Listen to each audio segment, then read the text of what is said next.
आज की इस वीडियो में बात करने वाले हैं 1858 का भारत शासन अधिनियम। यह भारत शासन अधिनियम 1853 के एक्ट के बाद आया था, ब्रिटिश पार्लियामेंट ने बना के भेजा था।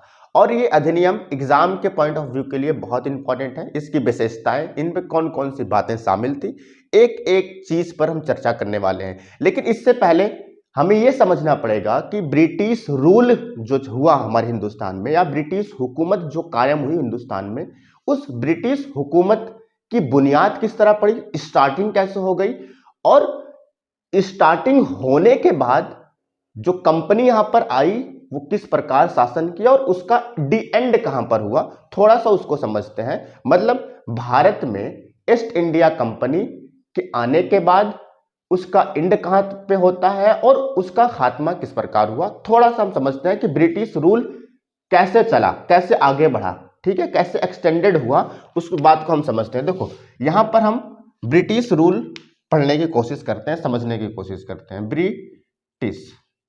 ब्रिटिश रूल, ये जो ब्रिटिश हुकूमत थी, ब्रिटिश हुकूमत जो थी, इसको हम दो भागों में बांट लेते हैं। एक इनडायरेक्ट रूल और एक डायरेक्ट रूल। अब ये इनडायरेक्ट और डायरेक्ट रूल का क्या मतलब, देखो डायरेक्ट और इनडायरेक्ट का मतलब क्या हुआ। ब्रिटिश या जो ग्रेट ब्रिटेन है, ये ग्रेट ब्रिटेन जो है, इन्होंने 1919 या 1923 तक ना, अगर आप वर्ल्ड का नक्शा देखोगे, उस समय का हुकूमत का, साम्राज्य का जो नक्शा देखोगे, तो ब्रिटिश जो था, ये ग्रेट ब्रिटेन जो अंग्रेज थे, ये बहुत बड़ा साम्राज्य विकसित कर चुके थे, बहुत बड़ा साम्राज्य बना चुके थे। तो हम उस समय देखते हैं कि इनकी भूमिका हिंदुस्तान में किस प्रकार रही थी, स्टार्टिंग कहां से हुई थी।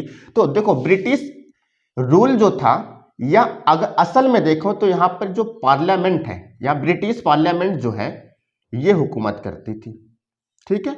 अब ये हुकूमत किस प्रकार की, एक डायरेक्टली की थी, एक इनडायरेक्टली की थी।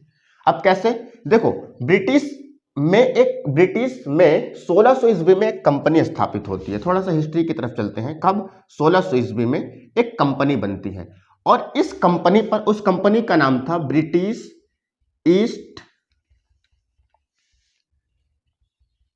East India company.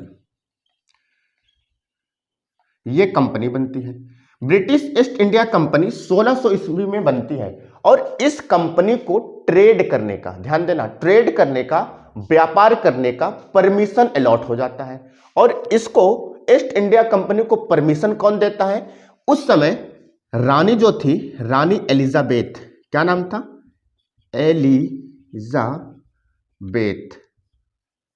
एलिजाबेथ ने क्या किया, इस कंपनी के ट्रेड, मतलब इसको परमिशन दे दी कि ठीक है, लो तुम्हें हम मोहर लगा देंगे कागज पर आपके कि ठीक है, तुम जाके अब व्यापार करो। तो ईस्ट इंडिया कंपनी को, ब्रिटिश ईस्ट इंडिया कंपनी को 1600 ईस्वी में व्यापार करने की परमिशन मिल गई। कहां पर, हिंदुस्तान में, मतलब कागज पर इनको परमिशन मिल गई। लेकिन अगर आप ध्यान दो और मॉडर्न हिस्ट्री, मिडिवल हिस्ट्री पढ़ो, तो उस समय 1600 ईस्वी के अप्रॉक्स जो थी, वो जहांगीर की हुकूमत थी हिंदुस्तान में, जहांगीर सम्राट हुआ करते थे। और नॉर्मली हिंदुस्तान में व्यापार करने के लिए मुगल फरमान की जरूरत थी, या उनके परमिशन की जरूरत थी, है ना। कागज पर तो इनको परमिशन मिल गई, लेकिन उस तरह इनको परमिशन नहीं मिली थी। तो 1600 ईस्वी में ईस्ट इंडिया कंपनी जो है वो भारत में आती है, धीरे धीरे अपने राजदूत वगैरह भेजती है। उसको मैं पढ़ा चुका हूं किस प्रकार ऐसा हुआ था, आप उसको इस चैनल पर जाके देख सकते हैं। तो 1600 ईस्वी में ईस्ट इंडिया कंपनी को परमिशन मिल गई। ओवरऑल हम समझते हैं कि 1608 में, कब, 1608 में इनकी एक फैक्ट्री स्थापित हो जाती है सूरत में। इधर हम नक्शा भी बना लेते हैं, ठीक है। देखो ये इंडिया, नॉर्थ, ईस्ट और वेस्ट, ये साउथ। अब ये लोग जो ब्रिटिश हैं, ये इंडिया है, नक्शा देखोगे तो ये लोग इधर अरब सागर से होकर यहां पर आए थे, ठीक है। जैसे यहां से आए थे, यहां पे केरल पड़ता है, केरल पर उस समय पुर्तगाल आया था। ये मैं बता चुका हूं किस प्रकार इनका आगमन हुआ था पुर्तगाल वगैरह का। मैं इसका वीडियो डिस्क्रिप्शन में डाल दूंगा, या आपको आई बटन पे मिल जाएगा। देखो 1608 ईस्वी में सूरत, गुजरात का इलाका, इधर सूरत, यहां पर इनकी फैक्ट्री स्थापित होती है। कब? 1608 में एक फैक्ट्री स्थापित कर लेते हैं 1608 में सूरत में। ठीक है, ये मुंबई, पहले गुजरात का इलाका और मुंबई जो कहते हैं, ये गुजरात और आज का महाराष्ट्र का कुछ इलाका जो है, इसको मिला के पहले बंबई प्रांत कहा जाता था, पहले बंबई प्रांत के नाम से जाना जाता था। ठीक है, अब ईस्ट इंडिया कंपनी 1608 में स्थापित हो गई। मैं यही समझाने की कोशिश कर रहा हूं किस प्रकार इन्होंने भारत में रूल करना शुरू कर दिया, भारत में हुकूमत करना शुरू कर दिए थे। तो 1608 में इनकी फैक्ट्री स्थापित हो गई। अब ये क्या कर रहे हैं? व्यापारिक सिस्टम को एस्टैब्लिश कर रहे हैं। ईस्ट इंडिया कंपनी क्या कर रही है? भारत के अलग अलग हिस्सों में, क्या कर रही है? भ्रमण करके, घूम घूम कर, व्यापारी लोग ऐसे ही होते हैं, वो घूम फिर कर क्या करते हैं? ट्रेड करते हैं। तो वो पूरे भारत में घूमते रहते और व्यापार करते रहते। और लेकिन इससे एक फायदा ये हुआ और एक नुकसान ये भी हुआ, उनको तो भारत के ज्योग्राफिकल, हिस्ट्रिकल के बारे में पता तो चला, उन्हें पता चल गया कि भारत में किस प्रकार राजा एक दूसरे का गला काट रहे हैं, किस प्रकार ये एक दूसरे का के खून के प्यासे हैं, किस प्रकार इनके अंदर कमियां हैं। तो 1608 में बहुत सारे हिस्टोरिकल जो हैं विशेषज्ञ वो कहते हैं कि ब्रिटिश ईस्ट इंडिया कंपनी का असल मकसद व्यापार ही करना था। लेकिन कुछ इसके आलोचक भी हैं, वो कहते हैं ना, वो व्यापार करना तो एक बहाना था इनका। आखिर में मौका जैसे मौका मिला वैसे इनको क्या करना था? भारत को रूल के अकॉर्डिंग बांध लेना था। क्योंकि उस समय भारत की जो हालत थी वो बहुत ही ज्यादा निंदनीय होती जा रही थी, बहुत ज्यादा खराब होती जा रही थी। उसके बारे में हम समझते हैं। देखो 1608 में जब फैक्ट्री एस्टैब्लिश हो गई तो ये व्यापारिक सिस्टम को अपना धीरे धीरे बढ़ाने लगे। फिर पुर्तगाली आए, पुर्तगाली थे ही, कंपटीशन इनसे भी था, इनसे थोड़ा बहुत विद्रोह होता रहता था। तो आखिर वो हिस्ट्री का क्या है, सिलेबस है या हिस्ट्री का टॉपिक है, उस पर हम नहीं जाते। तो हम कुल मिला के समझते हैं। तो ये व्यापार तो कर रहे थे और इस समय जहांगीर की हुकूमत थी। किसकी? मुगल, यहां पर जहांगीर की हुकूमत थी। किसकी? जहांगीर की हुकूमत थी। अब 1608 से देखो, 1608 से इनकी फैक्ट्री स्थापित होती है सूरत में। चलो, हो गई। यहां पर हुकूमत थी जहांगीर की, मतलब ये इनकी फरमान के बाद इनको मौका मिल गया कि ठीक है आप व्यापार करो। ट्रेड कर रहे थे कंपनी वाले, व्यापार कर रहे थे, तभी कोई हुकूमत नहीं कर रहे थे, कोई पावर नहीं था हिंदुस्तान में। ठीक है, उसके बाद जहांगीर के बाद 1707 में, चलो ये घड़ी चलती रही। देखो 1607 से 1707, ये लगभग 1 साल कम 100 साल, कितना? 1 साल कम 100 साल, 1 साल कम 100 साल, लगभग 100 साल, कितना? लगभग 100 साल।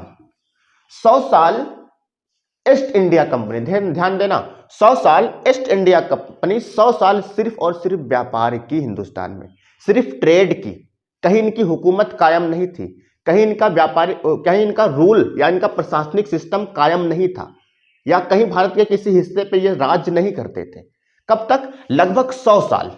1608 में आई और 1608 से 1707 तक अभी मामला सही चल रहा है, कहीं इनकी कोई हुकूमत नहीं है। लेकिन 1607 में औरंगजेब बादशाह, जिनका नाम था औरंगजेब बादशाह, औरंगजेब, 1707 में जब औरंगजेब की डेथ हो जाती है ना, तो उसके बाद मामला खराब होता है। 1707 के तक मुगल एम्पायर जो थी वो मजबूती से खड़ी थी और ईस्ट इंडिया कंपनी के व्यापारी अगर सोचते भी कि हम यहां पर रूल करना शुरू करें, शासन करना शुरू करें, तो उस समय मुगल एम्पायर इतनी मजबूत थी कि इनको उखाड़ के बहा देती थी, या इनको हुकूमत करना नहीं देना चाहती थी, या करने नहीं देती थी। तो अभी तक मामला सही चल रहा था औरंगजेब तक। जब इनके औरंगजेब की डेथ हो गई तो जो मुगल सल्तनत थी ना, वो खोखली होती चली गई, कमजोर होती चली गई। यानी कि मुगल जो एम्पायर थी उसका सिर्फ ढांचा बचा था, उसमें जान नहीं थी 1707 के बाद, क्योंकि कोई योग सम्राट नहीं हुआ, कोई ऐसा ऐसा सम्राट नहीं हुआ जो मुगल एम्पायर को चला सके। ठीक है, कोई नहीं हुआ। उसके बाद ऐसे लड़खड़ाती रही। तो उसके बाद क्या होता है? 1707 में औरंगजेब की डेथ के बाद 1739 में, ध्यान देना, 1739 में मुगल सम्राट होते रहते हैं कौन? मोहम्मद शाह रंगीला। कौन? मोहम्मद शाह रंगीला। मोहम्मद शाह रंगीला जो थे ये मुगल सम्राट थे और इनके समय में फारस का एक शासक जिसका नाम था नादिर शाह से इनका युद्ध होता है, जिसको बोला जाता है करनाल का युद्ध। यहीं से गेम पलटता है, करनाल का युद्ध। करनाल का युद्ध, करनाल के युद्ध के बाद अंग्रेजों को लगने लगा, क्योंकि करनाल का युद्ध जब हुआ था, करनाल के युद्ध में ही मोहम्मद शाह रंगीला को हराया और मोहम्मद शाह रंगीला को हराने के बाद इतना सोना लूट के लेके गया था नादिर शाह, यहां से हिंदुस्तान से इतना सोना लूट के लेके गया था कि 3 साल तक अपने साम्राज्य में या अपने राज्य में टैक्स फ्री कर दिया था, किसी से कोई पैसा नहीं लेता था, इतना सोना लूट के लेके गया था नादिर शाह करनाल के युद्ध में मुगल सम्राट से। यानी कि मुगल सम्राट जो थी इतनी कमजोर हो चुकी थी कि इसके जो प्रांत थे, चाहे वो बंगाल प्रांत रहे हो, चाहे वो अवध प्रांत रहे हो, सब एक दूसरे से अलग होने लगे, टूटने लगे कि हम मुगल के मतलब शिकंजे में नहीं रहेंगे, हमारा अलग प्रांत होगा, हमारी अलग रियासतें होंगी। इतनी ज्यादा बिखर चुकी थी मुगल सल्तनत, जो कभी बाबर और अकबर के समय में पूरे भारत पर कायम थी। तो जब करनाल का युद्ध होता है तो अंग्रेज ईस्ट इंडिया कंपनी वाले यहां पर व्यापार तो कर ही रहे थे, तो इनको लगने लगा कि जब कोई बाहर का इंसान आके भारत को लूट सकता है तो हम तो यहां पे व्यापार ही कर रहे हैं, हम इनको क्यों ना लूटें। तो यहीं से इनके दिमाग में ये बात आई कि अब भारत पर हुकूमत करनी चाहिए, क्योंकि मुगल जो थी इस लायक नहीं थी कि वो भारत के शासन को चला सके, भारत को रेगुलेट कर सके, भारत में प्रशासनिक व्यवस्था को बनाए रख सके, इस लायक नहीं थी। तो अब ये 1739 के बाद इनके दिमाग में चीजें आती है और शुरुआत हो जाती है इनकी धीरे धीरे। ये 2 युद्ध लड़ते हैं, 1764 का और 1757 का। 64 का युद्ध लड़ते हैं, इनका नाम था बक्सर का युद्ध लड़ते हैं, और 1757 में ये प्लासी का युद्ध लड़ते हैं। अब ये जो 2 लड़ाई हुई थी, बक्सर का युद्ध और प्लासी का युद्ध जो हुआ था, इस दोनों युद्ध ने भारत में ईस्ट इंडिया कंपनी के शासन की नींव डाल दी, समझ लो। अब शासन की नींव तो पड़ गई इनकी। अब शासन की नींव पड़ी तो ये शासन किस प्रकार करना शुरू किए और शासन की इनकी भूमिका किस प्रकार रही, ये हम थोड़ा सा इधर समझते हैं। 1757 में जब इन्होंने प्लासी का युद्ध और बक्सर का युद्ध 1764 में जीत लिया, तो ये धीरे धीरे ईस्ट इंडिया कंपनी एक्सटेंडेड होने लगी, बढ़ने लगी ईस्ट इंडिया कंपनी। ठीक है, ईस्ट इंडिया कंपनी 2 युद्ध जीती थी, कौन सा? 1764 और 1757। 1764 का जो युद्ध जीता था, इसके जो सेनापति थे हेक्टर मुनरो, इनके नेतृत्व में ये लड़ाई जीती थी। और 1757 का प्लासी का युद्ध रॉबर्ट क्लाइव इनके नेतृत्व में युद्ध जीता था। अब जब ये दोनों युद्ध जीते तो ईस्ट इंडिया कंपनी की जो साख थी ये बंगाल पर मजबूत हो गई। बंगाल बोले तो ये इलाका, ये बंगाल। अब बंगाल के इलाका पर ईस्ट इंडिया कंपनी की शासन की एक बुनियाद पड़ गई, शासन की बुनियाद पड़ गई। अब शुरुआत हो रही है ईस्ट इंडिया कंपनी के हुकूमत की, क्योंकि ये दो युद्ध थे, इन युद्धों ने उस समय सिराजुद्दौला को हराकर और उसके बाद मुगल सम्राट आलम शाह द्वितीय को हराकर, अवध के नवाब को हराकर और मीर कासिम को हराकर इन्होंने बक्सर का युद्ध भी जीत लिया था और प्लासी का युद्ध भी जीत लिया। अब इनकी बुनियाद ईस्ट इंडिया कंपनी अब बंगाल पर हुकूमत करना शुरू करने वाली है। अब कैसे, इसको मिटाने के बाद हम समझते हैं। आगे समझते हैं कि जब बक्सर और प्लासी का युद्ध जीत लिया ईस्ट इंडिया कंपनी ने, तो अब ये बंगाल के एरिया पर इधर ये बंगाल का एरिया, इस बंगाल के एरिया पर इनकी पावर्स मजबूत होने लगी। किसकी? ईस्ट इंडिया कंपनी की। कहां पर? बंगाल के एरिया पर। अब इसको रूल करेंगे, इसमें शासन करेंगे भारत के छोटे से इलाके पर, क्योंकि यही इलाका था जिसको इन्होंने युद्ध के माध्यम से जीता था। अब ईस्ट इंडिया कंपनी, देखो अब यहां पे एक चीज लिखा है इनडायरेक्ट रूल और डायरेक्ट रूल। कैसे?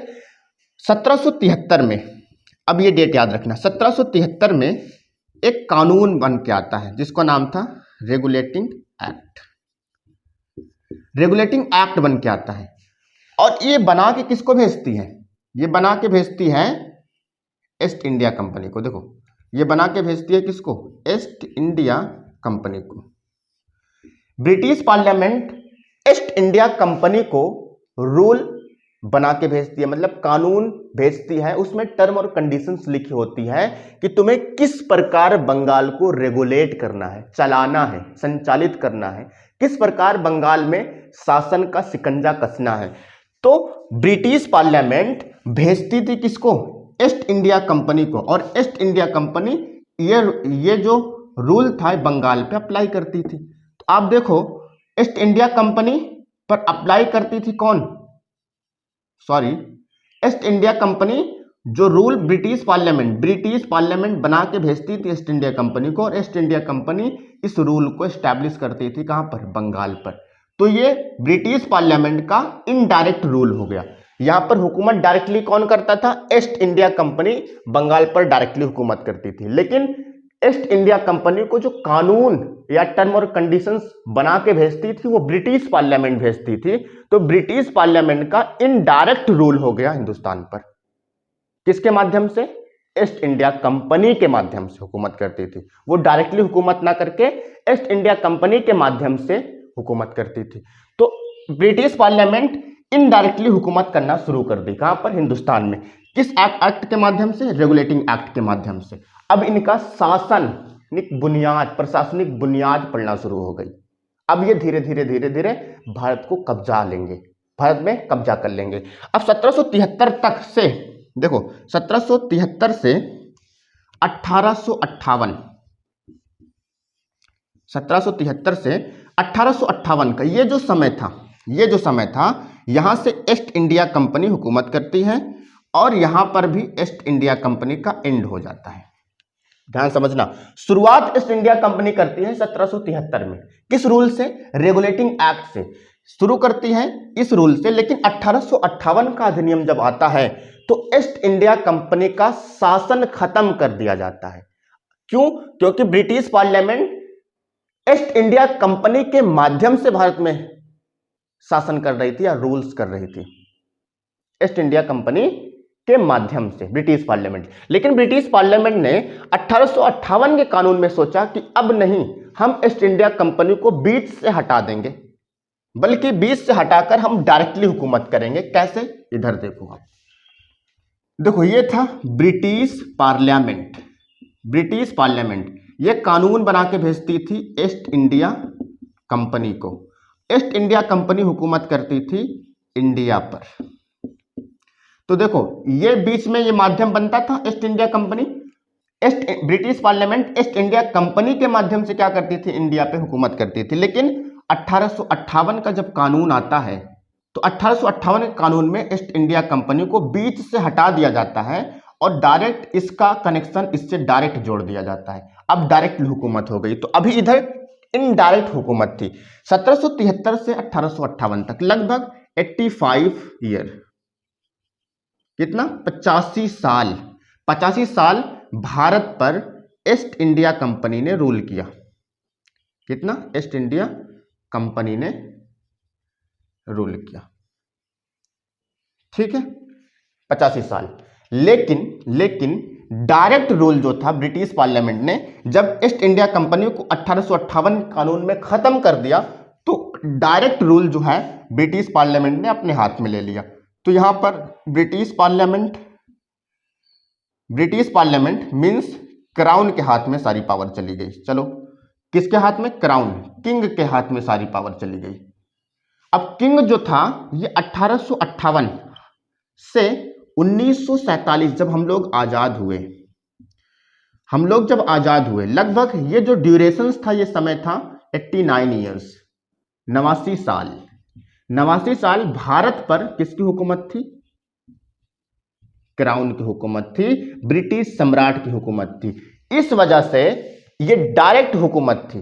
अब कोई ये ब्रिटिश पार्लियामेंट या ब्रिटिश क्राउन जो है किसी कंपनी के माध्यम से नहीं, बल्कि ईस्ट इंडिया कंपनी के माध्यम से नहीं, बल्कि वो डायरेक्ट हुकूमत करता था।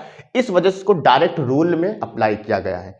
ठीक है, अब इनके रूल को, इनके शासन को दो भागों में बांट लिया गया है। एक शासन तो था इनका प्रशासनिक शासन, जो था रेगुलेटिंग एक्ट से शुरू हुआ था, 1858 में खत्म हुआ। 85 साल तो ईस्ट इंडिया कंपनी रही, लेकिन ईस्ट इंडिया कंपनी का खात्मा कर दिया जाता है। उसके बाद डायरेक्ट रूल उठा के इसको दे दिया जाता है, ब्रिटिश क्राउन को दे दिया जाता है। तो दो प्रकार का इनका शासन हुआ, एक इनडायरेक्ट शासन हुआ, एक डायरेक्ट शासन हुआ। अब क्वेश्चंस आए तो ईस्ट इंडिया कंपनी या भारत पर रेगुलेटिंग एक्ट के जरिए ईस्ट इंडिया कंपनी ने कितने साल शासन किया था? तो 85 साल इन्होंने हुकूमत की थी। और टोटल अगर हम जोड़ें 89 और 85 में 174 साल, कितना? 174 साल ब्रिटिश के डायरेक्ट और इनडायरेक्टली गुलाम रहे हम लोग। ठीक है, उनके शासन के तले रहे, उनके नियम और कंडीशंस को फॉलो करते रहे। कितने? 174 साल।